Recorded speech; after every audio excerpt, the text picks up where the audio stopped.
Yes, guys, topic number 4. And we don't usually talk about politics or religion on this show. No.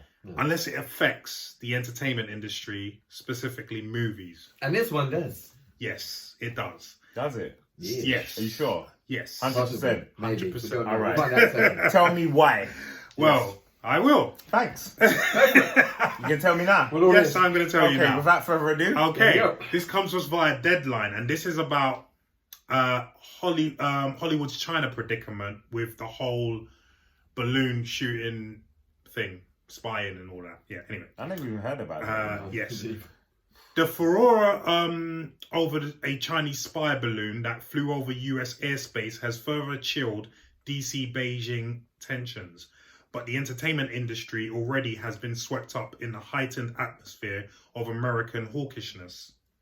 Hollywood studios and producers are poised to get a new level of scrutiny over their dealings with China, reflecting a bipartisan hardline towards Beijing and escalating concerns over its influence.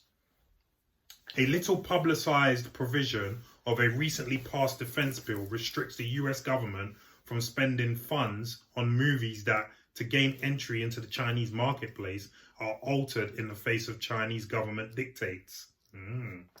The provision of the National Defense Authorization Act, approved in a bipartisan vote of Congress and signed by President Joe Biden in December, is the latest example of an increased focus on China's role, not just in the entertainment industry, but also in sports and social media. While Republicans have led attacks on Hollywood, particularly over changes to major blockbusters, more recently, Democrats have joined in as the House of Representatives' establishment of a new China Select Committee garnered bipartisan backing. The NDAA provision prohibits the US government from spending defense funds to cooperate with projects that seek pre-approval of the content of a project from a Chinese government, or modifies or deletes in any way the content of the project as a result of any direction from any entity of China's government or its Communist Party. The Motion Picture Association is watching as the Department of Defense creates actual policy guidelines for military operation. There is a long tradition of US government assistance on film and TV projects, including the most recent Top Gun Maverick, typically in the form of military equipment and technical advisement. While the number of US releases in China has been falling in recent years, and the actual number of movies that seek Department of Defense cooperation is small, there are studio concerns that the provision will only lead to a further reduction of exports, and some in the industry see the provision as symbolic, another way to target left-leaning Hollywood in the culture wars. I don't think more needs to be read than that, to be honest with you. After that was a bath. You go first in this one. Yeah, I will. Put this in idiot terms. Yes, okay. For me. Because in layman's terms. Yeah, I was lost. Basically, what this means is that, so I didn't even know that the US government had a hand in movies. Right. But I understand, like Maverick, they Yeah. But now they've got a bill that's been signed that says that. So remember how when you go to the Chinese market, they want certain alterations to films. Yes. Like, for instance, they want this homosexual bit, for instance. I'm just From saying, Wakanda. yeah, cut out. Or they want this cut out, they want that cut out. What the US defense bill is now saying is that can no longer happen. Right. Right, which I don't understand why that's their remit. Possibly on films like Maverick, where they've spent money, but now they're saying that all films are not to be pandered to, pandering like that. Yeah. So basically, what they're saying is they're not going to edit their film to appease the Chinese market, which will also mean that the Chinese market will then not take their film and put it on their market, which means they lose money. And this all came off the back of what balloon? So. Yeah, Spy balloon. I watch a lot of news just to see, even though a lot of it is lies, but anyway, that's another issue. But yes, so China had a balloon on US airspace, And so you can only guess that. I mean, even if I was the president of the United States, I would think that was a spy balloon. But anyway, they were saying that it was something else. The US shot it down, as they had the right to do because it was in their airspace. Yeah. And China are now vexed about it. And, saying all sorts of nonsense. What did they say the balloon was, though? Weather balloon? Something like that. You know what I Okay. mean? But listen, they always use that kind of stupid excuses. It was a You know weather what I mean? balloon. So now China are saying that, they're not going to allow blah, blah, blah. And now the US is saying, we're not, all that nonsense. Basically, it's the Americans just being afraid of Chinese taking over. That's the long and short of it. But it's going to affect movies because movies are now not going to make the kind of money that they were looking to make before because they're not going to get into the Chinese market so easily now. Politics. We don't like to talk politics, but it's affecting the movies we like, man. So, Damien, what do you think about this? What I don't get is, what is to stop China from going, okay, fine, you don't have to edit, but the moment that film touches our cinemas, right, you take it takes 2 seconds to cut that out and put it up. What legal right do they have? But then they have, because you can't edit something that's not your property. You can't, but when it's being broadcast in your country, upon which they can cut, they cut social media out. So when it's being they'll just cut it out. They won't even broadcast That's it. what I'm saying. But literally, could they not go, right? It's within our country. It's on our turf, for the sake. We're projecting it in our cinemas, which we pay money for. There's a possibility, but I mean, could they just? isn't that? But then, if I send something, then you're misrepresenting what I'm sending. Yeah, like you're changing it.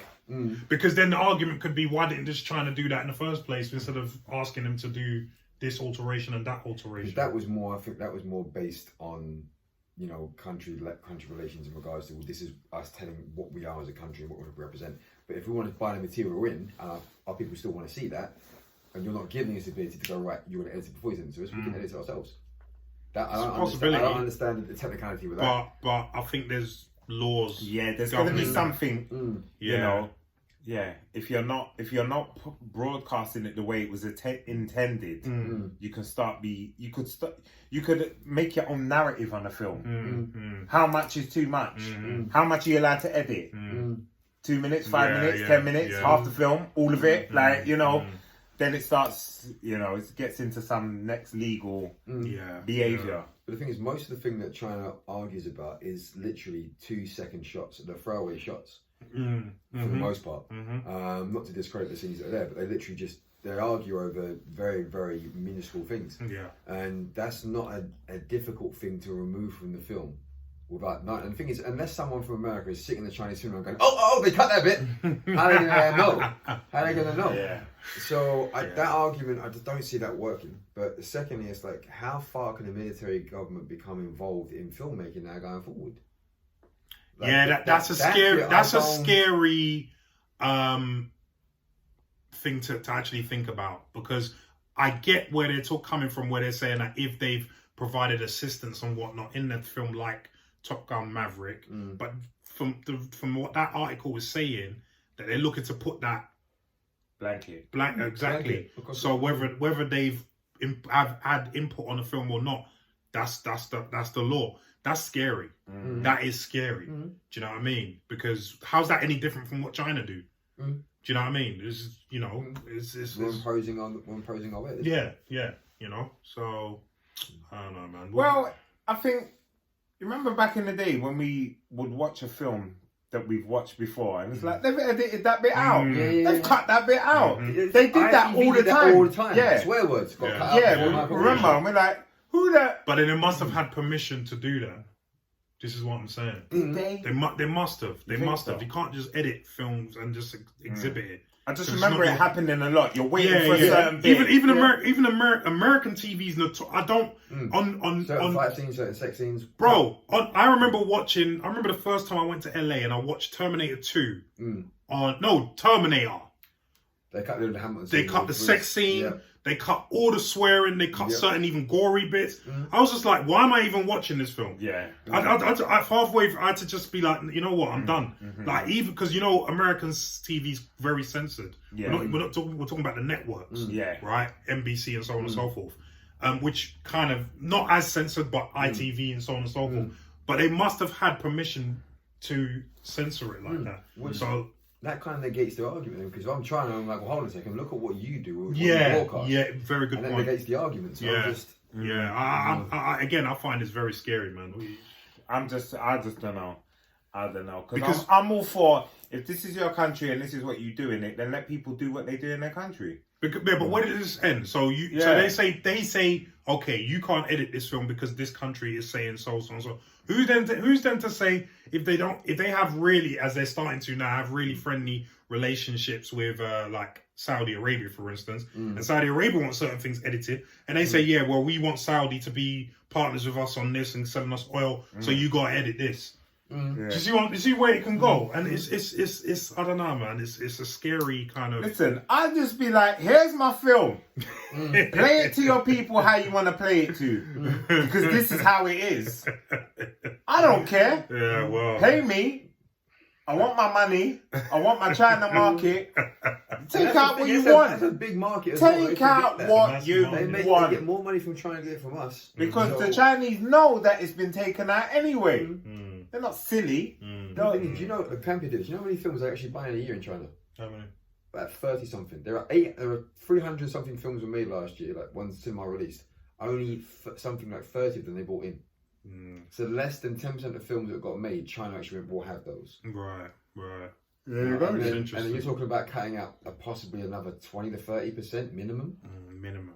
You know, so Well, and who's to say that they won't say, because obviously we're talking mainly about Hollywood movies, which are the main scope of Western cinema. But who's to say a British made film won't be subject to the same sort of criteria? You know what the US are like. They'll put they'll stick their oar in on British films and say, yeah, well, we don't want you to do this and that. And that's not my business. Like, what are you getting involved for? You see what I'm saying? Like, it's a slippery slope, man. It's a slippery slope. I'm not pleased about this at all. But this is a problem when politics enters other realms. You know what I mean? Yeah. But guys, what do you think about this? Are you happy with this? Are you know what? Just let us know, man, because this is uncharted waters, really. do you work for the US government or the Chinese government? Please give us some inside information. Yeah. drop us a line, yeah? Leave some comments down below, please. The embassy.